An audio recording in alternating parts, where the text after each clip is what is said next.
Ange, how are the injuries looking ahead of this weekend? Wilson, doesn't look good. Still waiting for it to settle down and get sort of all the information, but he'll definitely be out for sort of the next period. Bissouma trained today, so he should be available for tomorrow. Timo was okay, recovered okay. Everyone else from the game who didn't train, who played last week, is good. What's the nature of Odegaard's injury? It's hamstring. Hamstring. Yeah. And Richarlison, how is he coming on? He's a fair way off. I think you should stop asking me about him until I give you a bit of an update, because we'll be doing it on a weekly basis. He's still not training with the first team, so he's still a bit off. Okay, one win from your opening 4 Premier League games. To what extent does that increase the importance and the pressure going into this game? It doesn't change. It's the same. Whether you win the first 4, I hate to think you're going to this game thinking you can lose it. I think you try and win every game, and we're at home, and we've also played well in those 4 games. So that's the first thing. We've got to perform as we have been, and as I said in the league, that performances have been really consistent in terms of dominating games, but we haven't really got the reward for our dominance, and that's the area we're kind of still trying to focus on in terms of in that front third, to make sure we get rewards for our good play. You go into a period now where you'll play 5 games in just over 2 weeks. How important do you think this period is? I think that's going to be our period for the next, it's probably till the end of January, so we kind of planned for that. This is probably the shortest in terms of turnaround, because it's a Sunday, Wednesday, Saturday. Most of the others are kind of Sunday, Thursday, Sunday for the most part, so probably a day less in this little 3-game stretch. But it's the good thing is we've got some game time into some guys on Wednesday night who hadn't played for quite a while, so they're ready and available should we require them, and I think that's going to be the key for us, the ability to sort of bring guys in who are fresh but also have played recently. And in terms of the schedule, a lot's been made of the new structure of the European competitions and potentially players striking, not being consulted. Where do you sit on that and the amount of football players are playing at the moment? I think I said last week, I think it's something that needs to be looked at. It's not just club football, it's international football, it's a requirement. It's as much about how much recovery players get even between seasons. I think that's where the biggest problem lies for me anyway, is that if you give players enough time to recover between seasons, then it gives them a better opportunity to play the games that seem to be in the schedule now. But it seems like that the windows of recovery for players are getting smaller and smaller, and I definitely think that's an issue. Hi, Ange. Good afternoon. Good seeing you again. You too. For the Tottenham fans, obviously winning a trophy this season would mean a lot. How important was Wednesday's win? Also in terms of the spirit after the result against Arsenal last weekend? Yeah, it's important. It's always important. You kind of know in a cup competition, if you don't win, you don't progress. So that's the first thing. And obviously, progressing to the next round is great. The performance, as I said on the night, we had to work really hard. It was a different kind of performance. We just had to hang in there, and we did. And then, I think showed tremendous spirit at the end there, and some really good sort of input from guys coming on to make sure we won the game and progressed to the next round. And the fact you brought on 2 subs that scored and eventually won the game, how significant is it that you have this squad depth, especially that this season you're back to Europe and you have more options? Yeah, it will be important for us. As I said, that's why I think Wednesday night, we've got a lot of players who played 90 minutes or 70 minutes who haven't played a lot recently. So, Archie, Lucas, Ben Davies, Rody got another 90, which is important. Even Destiny's 45 and Dom's sort of 60, 70 are really important for us, kind of minutes-wise. Because, like I said, it's great having a squad, but if you're throwing in guys who haven't played for 3-4 weeks, it's very hard for them to contribute, because they don't, they're not sharp as they should be match-wise, but also physically, you're worried. So just getting more guys game time, and we'll get plenty of opportunity, is going to be important.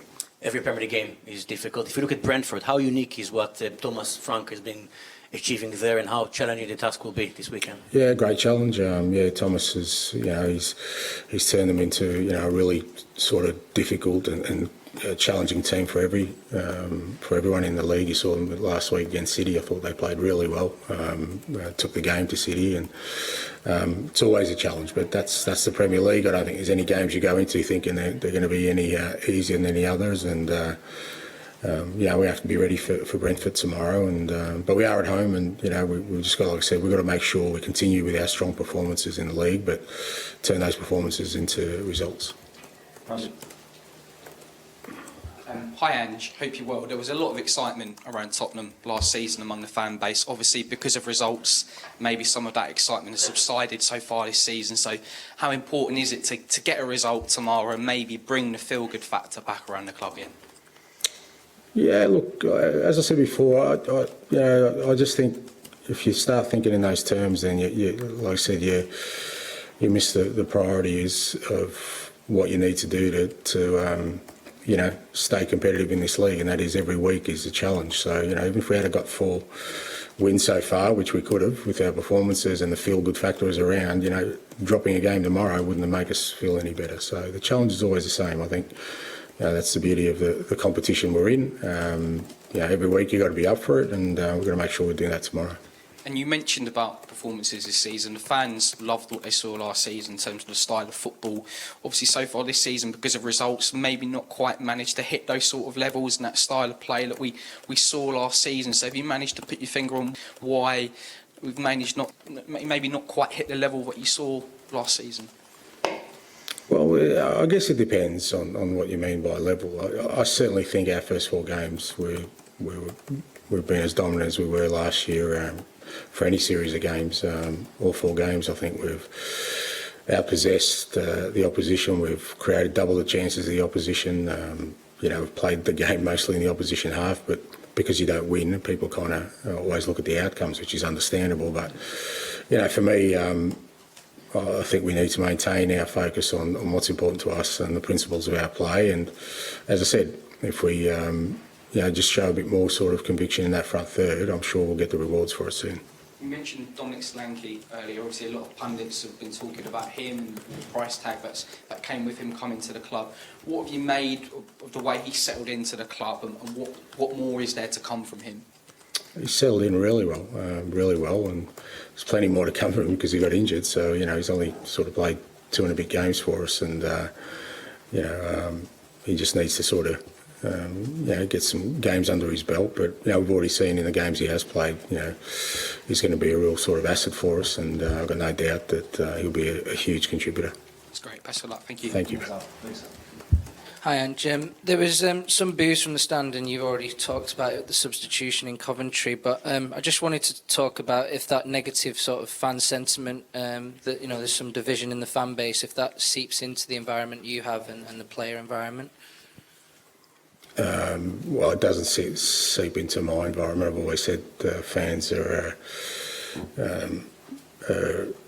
more than sort of free to feel what they feel. I'm not going to dictate the mood of what they do, but it doesn't impact me or what we're trying to achieve. I think you get carried away in both ways. As I said, we've just got to stay sort of clear-eyed and focused on what we're trying to achieve here and the kind of football team we want to be. And if that's swimming against the tide, sometimes that's all right. Nothing wrong with that. Makes you stronger. You said you don't really use social media last week, and but I'm sure a lot of your players do. Do you have to talk to them a little bit about the sort of maybe environment and not letting that get to them and sort of sticking to the plan that you guys have? Not specifically. I'd like to think players are well aware of the pitfalls of falling into that world. But everyone's got their own choices around that. I think if you start seeking validation from anonymous people, then I think you're going down a rabbit hole that's probably going to end up in tears rather than anything else.